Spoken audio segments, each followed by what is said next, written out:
तो प्यारे विद्यार्थियों नमस्कार, स्वागत है आप सबका एक और नए वीडियो में। प्यारे विद्यार्थियों, आज हम यहाँ पर देखने वाले हैं अर्धवार्षिक परीक्षा 2024-25 के लिए कक्षा 10वीं का गणित विषय का पूरा क्वेश्चन पेपर और इसका पूरा सॉल्यूशन। तो देखिएगा प्यारे विद्यार्थियों, आपकी जो अर्धवार्षिक परीक्षा होने वाली है उसमें कक्षा 10वीं का गणित विषय का क्वेश्चन पेपर कुछ इस प्रकार से आपको देखने को मिल जाएगा। तो यहाँ से आप सब लोग अपने इस क्वेश्चन पेपर को देख ले और अच्छे से पूरा समझ भी ले। तो चलो जल्दी से हम आगे बढ़ते हैं, समझते हैं कि आपका अर्धवार्षिक परीक्षा कक्षा 10वीं का गणित विषय का क्वेश्चन पेपर परीक्षाओं में किस प्रकार से पूछा जाएगा। तो देखो इस प्रकार का पूरा पेपर होगा। अर्धवार्षिक परीक्षा 2024-25 के लिए कक्षा 10 का एक गणित का पूरा पेपर है, जिसके लिए आपको समय दिया जाएगा 3 घंटे का और पूर्णांक होगा आपका 75 अंकों का। तो यहाँ से आप लोग इसको देख लीजिएगा और पूरा इसको समझ भी लें। अब चलो जल्दी से हम आगे बढ़ते हैं, समझते हैं आपकी अर्धवार्षिक परीक्षा के क्वेश्चन पेपर को, ताकि आप सब लोग अपनी परीक्षाओं के इस क्वेश्चन पेपर को अच्छी प्रकार से हल करके आ सकें। तो देखिएगा इस प्रकार का पूरा आपका पेपर होगा। चलो अब समझते हैं। तो देखिएगा यहाँ से आप लोग पढ़ सकते हो, यहाँ पर आपको क्वेश्चन दिए गए हैं, सही विकल्प चुनकर लिखिए। अब देखते हैं कि सही विकल्प चुनकर आपको किस प्रकार से भरने होंगे। एक एक क्वेश्चन का आंसर मैं आपको यहाँ पर बहुत अच्छी प्रकार से बताने वाला हूँ, तो इसलिए आप सब लोग इस वीडियो को पूरा देख कर जाइएगा। पहला क्वेश्चन पढ़ते हैं। दो संख्याएं ए और बी इस प्रकार है कि a गुणा बी बराबर 32 और एलसीएम ए बी बराबर 8 है, तो इसका एचसीएफ होगा। तो देखो इसका एचसीएफ कितना आ जाएगा, 4। अब अगला क्वेश्चन पढ़ते हैं। यदि किसी द्विघात बहुपद x square plus b x plus c के शून्यक अल्फा और बीटा हो, तो अल्फा प्लस बीटा का मान देखो ये आ जाएगा माइनस बी बटा ए। तो इसका राइट आंसर ये होगा। उसके बाद में अगला क्वेश्चन पढ़ते हैं, प्रश्न नंबर 3। यदि a1 a2 बराबर है b1 b2 के और b1 b2 बराबर नहीं है c1 c2 के, तो रैखिक समीकरण युग्म के क्या हल होंगे। देखो इसका कोई हल नहीं होगा। तीसरे का राइट आंसर क्या आ जाएगा, कोई हल नहीं होगा। उसके बाद में प्रश्न नंबर 4 को पढ़ते हैं, जिसमें कि आपको दिया गया है श्रेणी 3 6 9 का कौन सा पद 27 है। तो देखो इसका जो है ना नवा पद 27 होगा, कौन सा, नवा। उसके बाद में 5वां क्वेश्चन देखते हैं। त्रिभुज ABC में AB बराबर 6√3 सेंटीमीटर, AC बराबर 12 सेंटीमीटर और BC बराबर 6 सेंटीमीटर है, तब B का मान होगा। तो देखो B का मान कितना होगा, 90 डिग्री।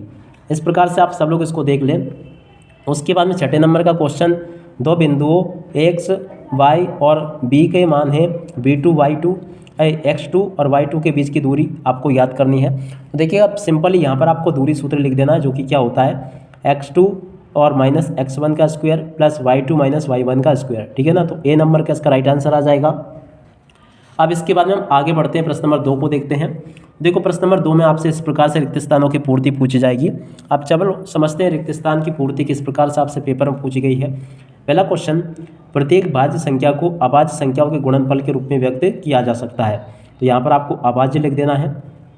अगला क्वेश्चन, घात 2 के किसी बहुपद में अधिकतम कितना शून्यक होते हैं, 2 शून्यक होते हैं। तो यहाँ पर आपको 2 लिख देना है। द्विघात समीकरण के विभक्तिकर का सूत्र है, तो देखो d = b² - 4ac, इसका राइट आंसर आ जाएगा। अगला क्वेश्चन, यदि किसी सामांतर श्रेणी का nवां पद 3 + 2n हो, तब श्रेणी का प्रथम पद क्या होगा, 5 होगा। देखो इसका राइट आंसर ये लिख दे आप सब लोग। अब इसके बाद में अगला क्वेश्चन, दो समान कोणिक त्रिभुजों में उनकी संगत भुजाओं का अनुपात सदैव क्या होता है, समान होता है। तो यहाँ से आप लोग समान लिख लें। उसके बाद में त्रिभुज का क्षेत्रफल क्या होता है, 1/2 x गुणा आधार गुणा शीर्ष लंब, इसका राइट आंसर आ जाएगा। अगला क्वेश्चन पढ़ते हैं। वृत्त को 2 बिंदुओं पर प्रतिच्छेद करने वाली रेखा को कहते हैं। तो देखो इसको कहते हैं छेदक रेखा। देखो इस प्रकार से आप सब लोग यहाँ तक के इन क्वेश्चन को देख लें और इनके आंसर को भी कंप्लीट कर लें। यहाँ तक के सभी क्वेश्चंस और उनके आंसर मैं आपको अच्छे प्रकार से बता चुका हूँ। अब चलो इसके बाद में हम आगे बढ़ते हैं, आगे के प्रश्न और उनके उत्तरों को देखते हैं। तो देखिएगा इसके बाद में यहाँ पर आपसे जोड़ी पूछी जाएगी। अब जोड़ी में आपको क्या करना है, पहला क्वेश्चन देखते हैं। 1 + cot² थीटा, इसकी जोड़ी का मिलान आपका हो जाएगा cos² थीटा से। सेक थीटा की जोड़ी मिल जाएगी 1/cos थीटा से, और sin² theta plus cos² theta की जोड़ी मिल जाएगी 1 से। tan 60 डिग्री का मान आ जाएगा आपका √3, और cos 90 - थीटा की जोड़ी मिल जाएगी sin थीटा से, और sin 48 डिग्री सेक 42 degree plus cos 48 degree cosec 42 degree का मान आ जाएगा आपका 2। इस प्रकार से आप सब लोग यहाँ तक के इन क्वेश्चन को देख लें और इनके आंसर को भी समझ लीजिएगा। उसके बाद में हम प्रश्न नंबर 4 को देखते हैं। प्रश्न नंबर 4 में आपसे कुछ इस प्रकार से प्रश्न परीक्षाओं में पूछे जाएंगे। प्रश्न नंबर 4 को पढ़ते हैं। दिए गए रेखा चित्र में बहुपद px के शून्यक y = px का ग्राफ नीचे आकृति में दिया गया है, जिसमें आपको px के शून्यकों की संख्या बतानी। तो देखो क्या होगी, 0। उसके बाद में आप सब लोग यहाँ से इन क्वेश्चन को देख लीजिएगा।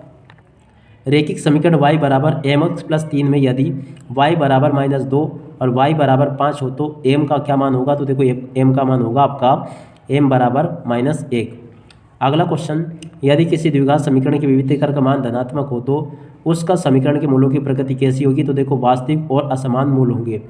अगला क्वेश्चन, क्या सभी वर्ग समरूप होते हैं, तो देखो हाँ, क्या लिखोगे यहाँ से आप लोग, हाँ। उसके बाद में वृत्त की स्पर्श रेखा को कितने बिंदुओं पर स्पर्श करती है, तो देखो एक बिंदु पर स्पर्श करती है।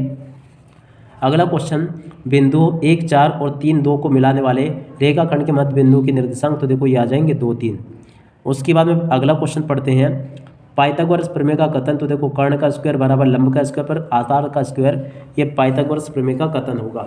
तो यहाँ तक के जो क्वेश्चंस मैंने आपको बताए आप सब लोग इनको देख ले और अच्छे से पूरा समझ भी ले। प्रश्न नंबर 5 में आपसे सत्य असत्य पूछे जाएंगे। अब देखो सत्य असत्य आपको कैसे पूरे करने हैं।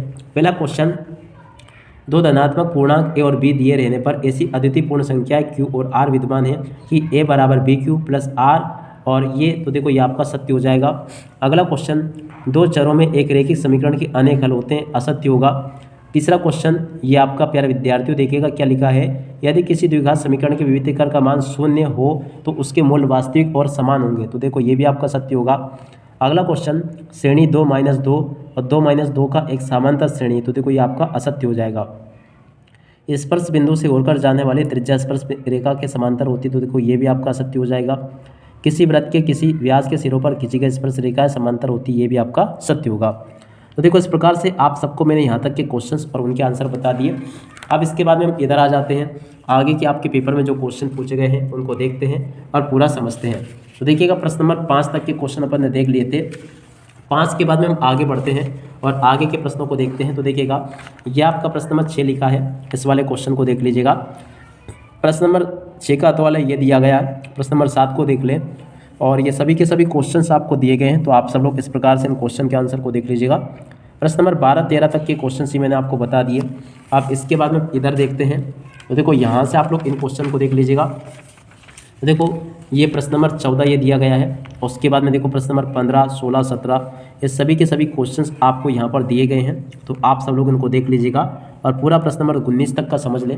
अब 19 के बाद में देखिएगा प्यारे विद्यार्थियों, अगर आप लोग इस पेपर का पूरा सॉल्यूशन प्राप्त करना चाहते हो तो वीडियो के डिस्क्रिप्शन बॉक्स में मैंने आपको एक वीडियो की लिंक दे रखी है, जिसमें कि मैंने आपको प्रश्न नंबर 1 से लेके 23 तक के सभी क्वेश्चन बताए हैं और साथ ही साथ में उन सभी क्वेश्चन का सॉल्यूशन भी उपलब्ध करवाया है। तो आप सब लोग उन क्वेश्चन के आंसर को वहाँ से जरूर देख लेना, जिसमें कि मैंने आपको प्रश्न नंबर 1 से लेके 23 तक के सभी क्वेश्चंस और उन सभी क्वेश्चन के आंसर उपलब्ध करवा दिए हैं। और प्यारे विद्यार्थियों, अगर आपने अभी तक हमारे YouTube चैनल को सब्सक्राइब नहीं किया हो तो प्लीज़ जल्दी से चैनल को सब्सक्राइब जरूर कर लीजिएगा, क्योंकि एकमात्र इसी चैनल पर आपको अर्धवार्षिक के साथ साथ वार्षिक परीक्षाओं की तैयारी भी बहुत अच्छी प्रकार से करवाई जाएगी।